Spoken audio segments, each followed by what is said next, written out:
Hello everybody and welcome back to Yalan app. In this video, I'm going to show you a step-by-step guide on exactly how I myself was able to fix Createshiftv2 error on DoorDash basically. So how I fixed it is that I firstly closed my Dasher app and instead I went into the settings app on my phone.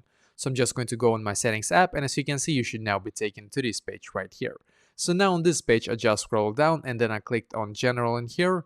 Then I scrolled down again and I clicked on storage. And as you can see, you should now be taken to this page right here, which is perfect. So now what I did on this page is that I swiped up like this until I can see the search bar up top. So I clicked on the search bar, I searched for Dasher and clicked on the Dasher app. And in here, you're just going to click on Offload app and once again, click on Offload app in here. Just wait a couple of seconds and then click on the reinstall app button here.